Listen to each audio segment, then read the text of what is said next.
The Season 7 finale is titled as The Dragon and the Wolf. It will by far be the longest episode of the entire series, clocking in at 81 minutes. The episode starts with King's Landing, where all the major characters meet for a parley. Dany brings her armies of Dothraki and the Unsullied and places them outside the King's Landing in case Cersei might be preparing a trap. Jaime and Bronn are shown in a castle observing the armies of Daenerys. In another scene, Jon, Jorah, Tyrion, Davos, Theon, and the Hound arrive at King's Landing on a ship. They have the White with them in a cage. Brienne and Podrick also arrive as representatives of the Lady of Winterfell. Brienne and the Hound see each other and Brienne is surprised to see that the Hound is still alive. They talk about Arya and Brienne tells him that the only person who needs protection is the one who comes in Arya's way. The Hound smiles and says that he doesn't want to be the one to do that. Another reunion is Tyrion and Podrick. Podrick still admires and respects Tyrion and he even says that Tyrion is still his lord. Cersei arrives in the dragon pit with Euron, the Mountain, and Qyburn and they all sit. The Hound brings the cage that houses the White to the middle of the amphitheater.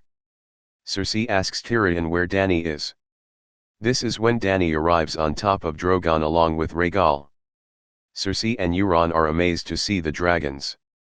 Tyrion stands up and explains what the meeting is about. Jon then tells everyone that the White Walkers and the army of the dead are real and that they all need to unite if they want to survive the long night.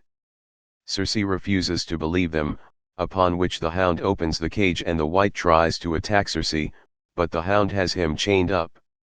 Cersei is amazed and scared. The Hound demonstrates how a White cannot be killed as he chops its body into pieces, but it still keeps moving. Jon yells out that there are only two ways to kill a White, the first is fire. Jon sets fire to one of the White's arms and it stops moving. The second is dragon glass. Jon then stabs the White with dragon glass and the White dies.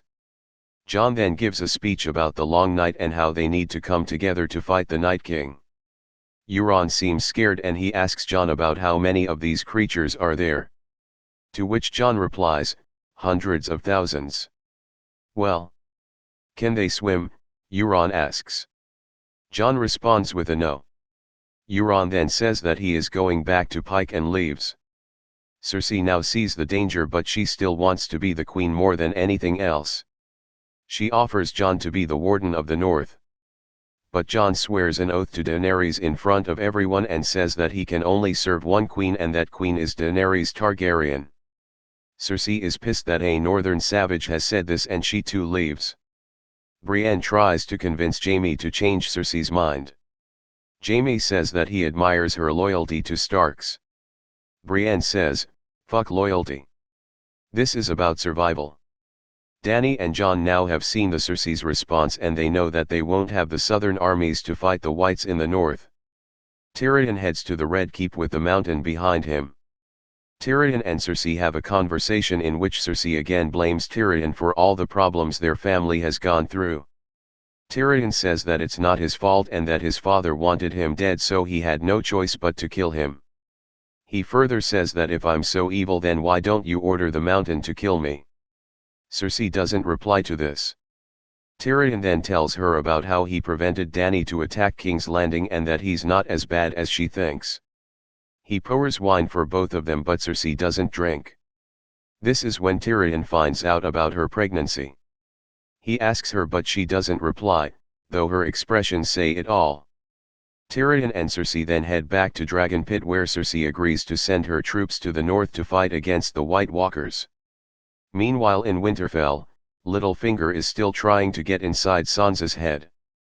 He tells Sansa that Arya is dangerous and will try to frame her.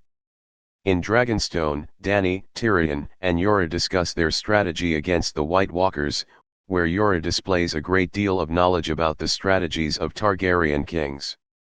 He tells Dany that they must adopt a defensive strategy and not an offensive one. Jon asks Theon that whether he'll come with them to North. To which Theon says no because he must rescue Yara first. Jon wishes him luck. Theon gathers the remaining Ironborn to come with him to rescue Yara. A fight between Harrig and Theon takes place.